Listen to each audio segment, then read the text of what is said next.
Hello everyone, कैसे हो आप सब लोग। मैं Mohammad Ibrahim, relationship officer smart FX में। और आज हम लोग बहुत ही इम्पोर्टेंट टॉपिक डिस्कस करने जा रहे हैं। उसका नाम है फंडामेंटल न्यूज़। तो हम लोग एकदम डिटेल में पढ़ेंगे इसके बारे में, and then we will have our own conclusions. हम लोग को खुद को समझ आना चाहिए एंड में कि क्या होती है फंडामेंटल न्यूज़ और वो हमारे लिए बेनिफिशियल कैसे हो सकती है। ठीक है।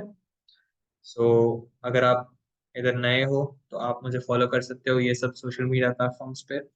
मेरा नंबर भी नीचे दिया गया हुआ है 0527218217।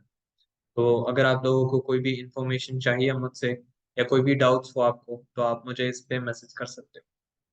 Okay, let's get started. तो हमारा आज का टॉपिक है फंडामेंटल न्यूज़। ओके, तो चलिए देखते हैं क्या क्या चीज़ें इंपॉर्टेंट होती है जब आप ट्रेडिंग कर रहे हो। तो आपकी ट्रेडिंग स्ट्रैटेजी में क्या क्या होना चाहिए, ये मेन चीज़ें हम लोग पहले देखते हैं। फंडामेंटल एनालिसिस होना चाहिए। फंडामेंटल एनालिसिस क्या है वो, अगर आप फॉरेक्स करेंसीज ट्रेड कर रहे हो बेसिकली, तो आप कोई भी करेंसी पकड़ोगे और फिर उसकी कंट्री की हालत देखोगे, कंट्री का कंडीशन देखोगे, कैसी चल रही है वहाँ, ग्रोथ, एम्प्लॉयमेंट ग्रोथ कैसी है, अनएम्प्लॉयमेंट क्लेम्स कितने हैं, और फिर उसका इंटरेस्ट रेट कितना है, इन्फ्लेशन रेट कितना है। बहुत सारी चीजें आपको लाइक देखनी पड़ती है टू एनालाइज प्रॉपरली। और उसको ही हम लोग फंडामेंटल एनालिसिस बोलते हैं। सेकंड आ गया है सेंटिमेंट एनालिसिस। सेंटिमेंट में क्या है, आप देखोगे कि लोग ज्यादातर क्या चाहते हैं। मींस मेजोरिटी ऑफ द लोग क्या चीज करना चाहते हैं। मींस अगर गोल्ड को बाय कर रहे हैं लोग, मेजोरिटी ऑफ द लोग गोल्ड को बाय कर रहे हैं, तो आप उनके साथ उन्हीं के ट्रेड में जा सकते हो। मेजोरिटी के लोग सेल कर रहे हैं अगर मार्केट में, तो आप सेल की तरफ जा सकते हो। ये होता है सेंटिमेंट एनालिसिस। मोस्टली ये लोगों को देख के और बात करोगे तो ही पता चलेगा कि लोग ज्यादातर क्या चाहते हैं। और आप लाइक सोशल मीडिया प्लेटफॉर्म्स पे भी देख सकते हो कि लोग ज्यादातर क्या चीज पे होना चाहते हैं, सेल पोजीशन पे होना चाहते हैं ज्यादा या बाय पोजीशन पे। ठीक है। थर्ड आता है technical analysis. Technical analysis basically क्या है, आप चार्ट्स को देख रहे हो, कैंडल स्टिक्स को देख रहे हो, और उससे आप पता लगाने की ट्राई कर रहे हो कि क्या होता है। ठीक है। तो कोई कोई लोग 1 वीक ओल्ड वो लेकर बैठते हैं चार्ट, और उससे देखते हैं कि वो लोग क्या कर सकते हैं मार्केट में। लाइक अच्छा, इस टाइम पे इतना ऊपर गया या नीचे गया, तो यही टाइम पे वापस ये मूवमेंट होने वाला है, तो उस हिसाब से मैं अपना ट्रेड सेटअप करूँ। ये चीज करते हैं लोग टेक्निकल एनालिसिस में। और वो लोग की पॉइंट्स बहुत सारे देखते हैं कि अच्छा ये टाइम पे ये कैंडलस्टिक इतना बड़ा है। ये तो बहुत सारी चीजें हैं इसमें जो मैं डिटेल में एक्सप्लेन करूंगा बाद में। ठीक है। तो ये मेन हम लोग का है कि फंडामेंटल, सेंटिमेंटल और टेक्निकल। वो आता है रिस्क मैनेजमेंट। आपकी ट्रेडिंग स्ट्रैटेजी में रिस्क मैनेजमेंट सबसे इम्पोर्टेंट होना चाहिए। ऐसा नहीं है कि आप पूरा कैपिटल डाल दोगे अपनी जिंदगी का, जितना भी कमाया है आपने, और पूरा आपने इसमें ही ट्रेडिंग में डाल दिया, और फिर आपने रिस्क मैनेजमेंट किया ही नहीं। पूरी आपकी जिंदगी की कमाई चली जाएगी आराम से। सो रिस्क मैनेजमेंट सबसे इम्पोर्टेंट है। स्टॉप लॉस रखना सबसे इम्पोर्टेंट है। और रिस्क मैनेजमेंट इसलिए करते हैं क्योंकि लॉस होने ही वाला है। हर किसी को होता है लॉस। अगर आप प्रोफेशनल ट्रेडर से भी पूछोगे तो उसको भी लॉस होगा ही होगा एक पॉइंट पे। तो वो लॉस को कम करने के लिए हम लोग रिस्क मैनेजमेंट यूज करते हैं। रिस्क मैनेजमेंट आपके कैपिटल को हेल्प करता है कि पूरा नहीं चला जाए कैपिटल। रिस्क मैनेजमेंट आपके कैपिटल को बचा के रखता है कि ज्यादातर नहीं जाएगा, जाएगा थोड़ा बहुत, लेकिन कुछ नहीं, बाकी सारा तो बच जाएगा। ठीक है। तो ये चार होती है ट्रेडिंग स्ट्रैटेजीज में यूज। ये चार चीजें मेन है, इंपॉर्टेंट है, आपको ये सब याद रखना बहुत जरूरी है। ओके। फिर आते हैं हम लोग क्या कहते हैं मैक्रो एनालिसिस पर। Central banks. Macro analysis basically हम लोग सेंट्रल बैंक्स पे इसलिए करेंगे क्योंकि सेंट्रल बैंक्स सब चीजें संभालती है। फोरेक्स में मेन चीजें सेंट्रल बैंक्स ही संभालती है। सेंट्रल बैंक की रिपोर्ट्स की वजह से, और लोगों को देख के उन लोग की रिपोर्ट जो अलग से बनाते हैं वो लोग, वो बहुत इंपॉर्टेंट है क्योंकि उस हिसाब से फिर कंट्री की करेंसी का वैल्यू ऊपर जाएगा या नीचे जाएगा। ठीक है। So central banks play a very important role in the currencies value. हम लोग देखते हैं क्या होता है। मैक्रो एनालिसिस में पहले सेंट्रल बैंक्स आते हैं। सेंट्रल बैंक्स क्या करते हैं बेसिकली, वो लोग लोगों की एम्प्लॉयमेंट ग्रोथ देखते हैं। वो लोग देखते हैं कि इंटरेस्ट रेट कितना बढ़ाना चाहिए, कितना घटाना चाहिए। वो लोग बैलेंस रखने की ट्राई करते हैं। Central banks is the reason why there is a balance in economy.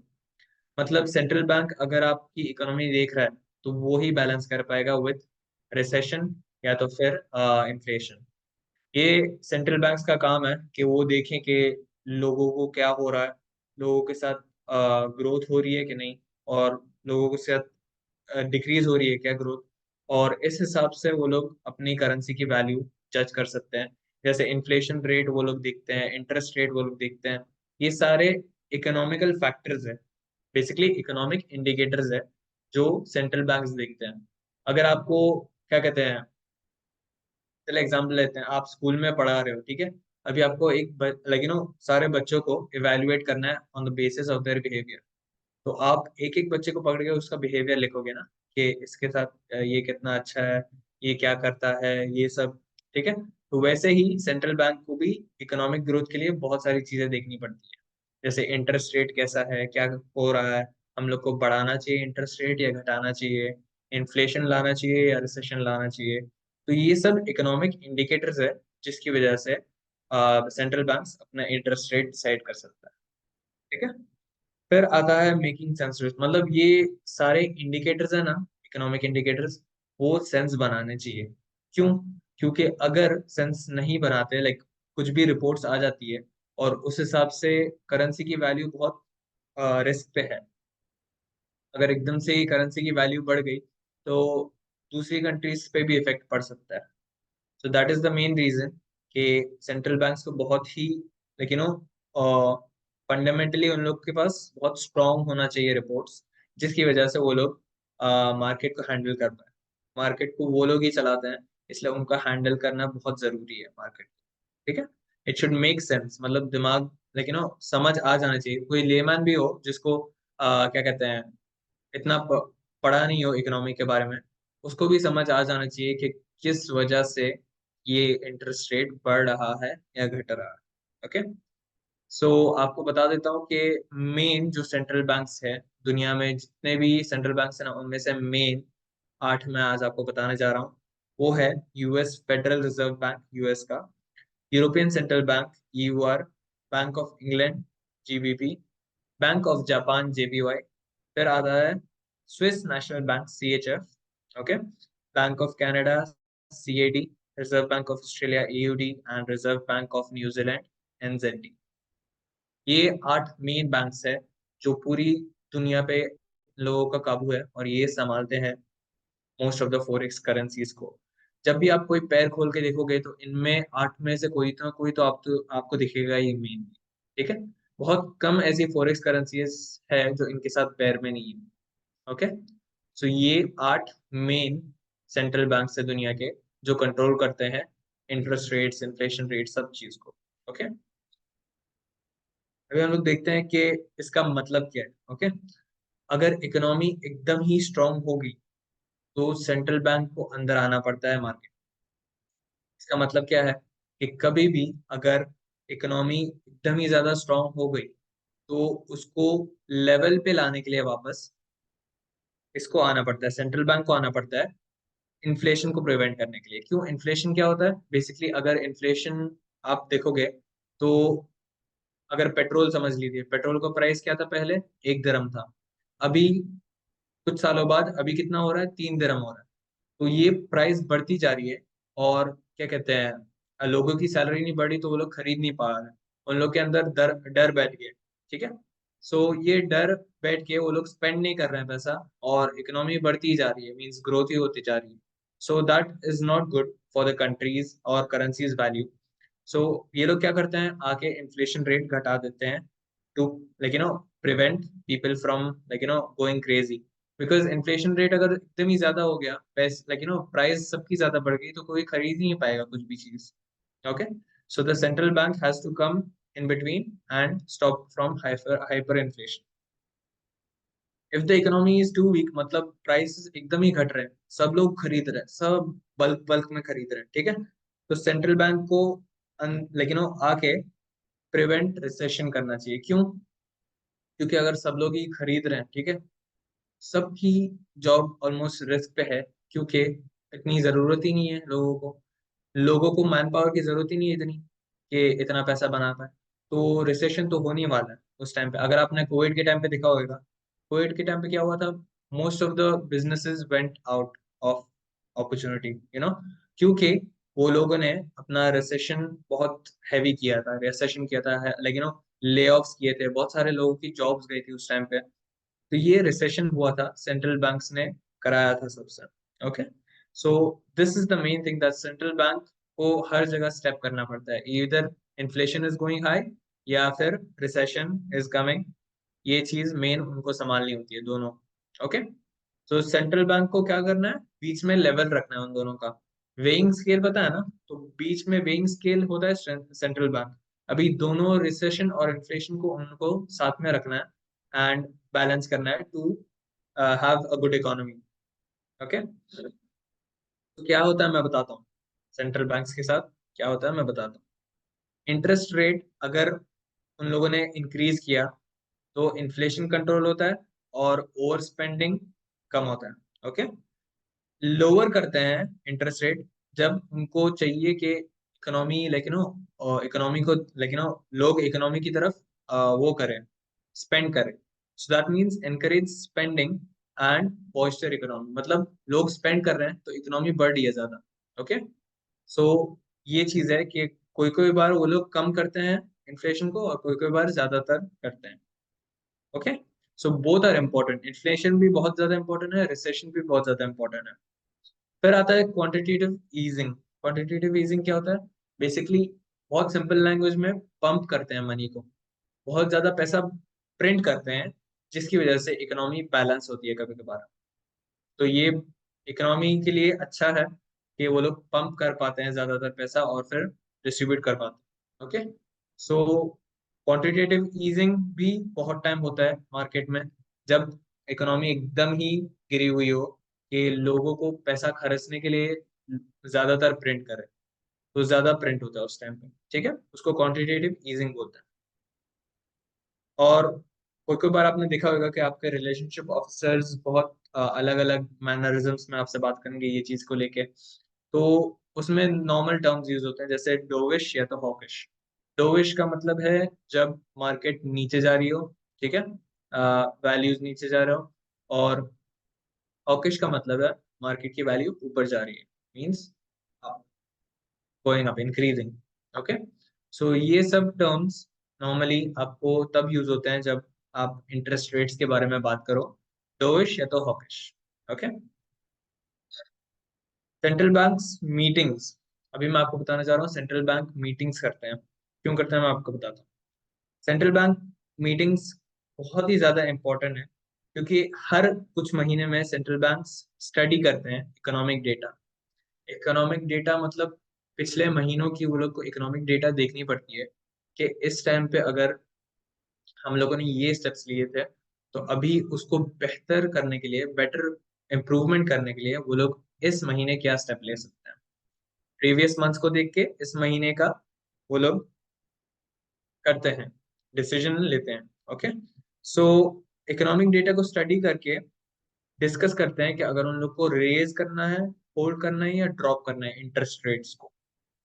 Interest rates बहुत इंपॉर्टेंट है, इसलिए वो लोग देखते हैं कि पहले हम लोग को रेज करना है, ड्रॉप करना है या होल्ड करना है इसको। अभी इन तीन चीजों का मतलब क्या होता है मैं बताता हूँ। अगर इन लोगों ने रेज किया इंटरेस्ट रेट्स, तो जनरली करेंसी स्ट्रांग होती है। करेंसी स्ट्रांग होगी मतलब दूसरों की करेंसी उससे वीक होगी। ओके, तो इंटरेस्ट रेट्स रेज किया मतलब करेंसी की वैल्यू बढ़ी, नॉर्मली जनरली बढ़ी। ओके, अगर ड्रॉप किया इंटरेस्ट रेट तो करेंसी की भी वैल्यू गई नीचे। और फिर अगर उन लोगों ने होल्ड किया इंटरेस्ट रेट, तो डिपेंड करता है डिसीजन पे जो भी लाइन में एक्सपेक्टेशंस के साथ है, मतलब expectations of other central banks, other a group as a whole. वो लोग देखते हैं कि क्या डिसीजन ले सकते हैं जो फेवर करता है इकोनॉमी को। सो इधर रेज, ड्रॉप और होल्ड, ये तीन चीजें करती है central bank over the meeting. Okay, and this is very important for the economy. अभी साइकिल ऑफ इकोनॉमी आपको बताता हूँ कि अगर आपके पास सेंट्रल बैंक इंक्रीज या डिक्रीज करता है इंटरेस्ट रेट्स इधर, ओके ठीक है, तो आपके पास बेटर इकोनॉमी है, बेटर स्टॉक मार्केट है। फिर अगर बेटर स्टॉक इकोनॉमी है तो हायर एम्प्लॉयमेंट रेट है, लोग ले रहे हैं, ठीक है, फॉर मोर ग्रोथ। फिर लोग जितना ले रहे हैं उतना इंक्रीज स्पेंडिंग हो रहा है, कंपनीज यहाँ वहाँ स्पेंड कर रहे हैं, लोगों की सैलरीज है, बहुत सारी चीजें हैं, ठीक है। तो जैसे ही इंक्रीज करते हैं सैलरी, इन्फ्लेशन भी साथ साथ बढ़ ही रहा है, इन्फ्लेशन हमेशा बढ़ते रहता है ऑलमोस्ट। और कभी कभार सेंट्रल बैंक्स जस्ट कंट्रोल करने के लिए इन्फ्लेशन रेट को गिरा देते हैं, ओके। इन्फ्लेशन रेट बढ़ता है तो लोग स्पेंड नहीं करना चाहते। अगर कल को उठ के कोई बोल दे कि यहाँ पेट्रोल की प्राइस 5 दिरहम हो गया, 3 दिरहम से 5 दिरहम, तो लोगों में डर बैठ जाएगा कि वो लोग को नहीं खरीदना है, ठीक है। फियर ऑफ ओवर स्पेंडिंग है, हाइपर इन्फ्लेशन। तो सेंट्रल बैंक क्या करता है, इंटरेस्ट रेट ज्यादा बढ़ा देता है। इंटरेस्ट रेट बढ़ाता है तो करेंसी की वैल्यू ऊपर जाती है। करेंसी की वैल्यू ऊपर जाती है तो पीपल स्पेंड मोर प्रूडेंटली, क्योंकि करेंसी की वैल्यू ऊपर गई मतलब इन्फ्लेशन रेट कम हुआ, okay. So exports become more expensive and then economy pulls back. मतलब ज्यादातर क्या होता है कि अगर पीपल ज्यादा स्पेंड कर रहे हैं तो इकोनॉमी नीचे आ जाती है थोड़ी बहुत, क्योंकि वो लोग मार्केट में अभी पैसा डाल रहे हैं, अजी अभी जस्ट डाल रहे हैं, okay. Economy pulls back, stock market pulls back. और फिर fear of under spending and deflation. मतलब अगर लोगों ने ज्यादा पैसे डाले इकोनॉमी में और उनको ज्यादातर नहीं मिला, fear of under spending and deflation होता है। और ये फियर ऑफ अंडरस्पेंडिंग में वो लोग हायर अनएम्प्लॉयमेंट रेट्स कर देते हैं। क्यों? क्योंकि अगर समझ लो अगर कंपनी इतना अर्न ही नहीं कर रही है, ठीक है, इकोनॉमी पुल बैक हो रहा है, कंपनीज अर्न नहीं कर रही है, तो वो लोग दे कैन नॉट अफोर्ड, वो लोग अफोर्ड नहीं कर सकते लोगों को रखने के लिए अपने जॉब पे। अगर समझ लो आप किसी को 5,000 सैलरी दे रहे हो, ओके, और आपको सेंट्रल बैंक लाइक जस्ट समझ लीजिए एग्जाम्पल के तौर से कि आपको वो पर्सन के लिए 3,000 ही आपको असाइन किया गया है, तो आप बंदे को निकाल दोगे ऑब्वियसली, क्योंकि उसकी ज्यादा सैलरी की डिमांड है। और फिर वो बंदे को निकाल दोगे तो आपका हायर अनएम्प्लॉयमेंट रेट्स बढ़ जाएगा, क्योंकि आप लोगों को निकाल रहे हो उस टाइम, उस प्रोसेस में। तो फिर क्या होता है, ये साइकिल चलती रहती है। सेंट्रल बैंक डिक्रीज करती है इंटरेस्ट रेट या तो इंक्रीज करती है, और उससे करेंसी डिप्रिशिएट होती है या तो अप्रिशिएट होती है, और ये हिसाब से मार्केट चलती रहती है। मार्केट कभी भी बंद नहीं होती। सेंट्रल बैंक्स हमेशा ख्याल रखते हैं कि दोनों जगह इन्फ्लेशन और रिसेशन होया ही कर, ओके। सो ये इंपॉर्टेंट है सेंट्रल बैंक्स के लिए। फिर आते हैं मैक्रो मीटिंग्स। मैक्रो मीटिंग्स क्या होता है, ओके। इकोनॉमिक परफॉर्मेंस के हिसाब से वो लोग देखते हैं कि कितना एक्शन क्या क्या लेना चाहिए, और इससे इफेक्ट क्या पड़ता है करेंसी को। मतलब अगर इकोनॉमिक परफॉर्मेंस खराब है, एकदम बुरी है, ठीक है, तो सेंट्रल बैंक क्या करता है, इंटरेस्ट रेट्स लो कर देता है। क्यों? क्योंकि उन लोग को चाहिए कि लोग ज्यादा खर्चे, ओके। सो central bank action, lower interest rates, exercise quantitative easing. Quantitative easing मतलब वो लोग ज्यादा पैसा प्रिंट करते हैं कि लोग ज्यादा खर्चे मार्केट में, इकोनॉमी में ज्यादा पंप करें, ओके। सो करेंसी की वैल्यू नीचे चली जाती है, क्योंकि सप्लाई और डिमांड का मेन रूल ये है कि सप्लाई अगर ज्यादा होती है तो डिमांड कम होती है, सप्लाई अगर कम होती है तो डिमांड ज्यादा होती है। तो करेंसी की वैल्यू जब सप्लाई ज्यादा है तब गिर जाती है, okay. And then if economic performance is strong, अच्छा कर रही है कंट्री, ठीक है, तो वो लोग इंक्रीज कर रहे हैं इंटरेस्ट रेट्स और एक्सरसाइज टाइटनिंग। ओवर स्पेंडिंग नहीं करने देते, इंटरेस्ट रेट ज्यादा होता है तो चीजों की प्राइस बढ़ती है, फूड कमोडिटीज नॉर्मल जो आपके पास है उसकी प्राइस बढ़ती है। तो इस हिसाब से वो लोग जो है ज्यादातर स्पेंड नहीं करते, और फिर करेंसी की वैल्यू बढ़ती है क्योंकि सप्लाई कम है और डिमांड ज्यादा है, पैसों की डिमांड ज्यादा है, तो करेंसी की वैल्यू बढ़ती है उस टाइम। तो इस हिसाब से मैक्रो मीटिंग्स भी वो लोग होती है जहां वो लोग डिसाइड करते हैं ये सब चीज।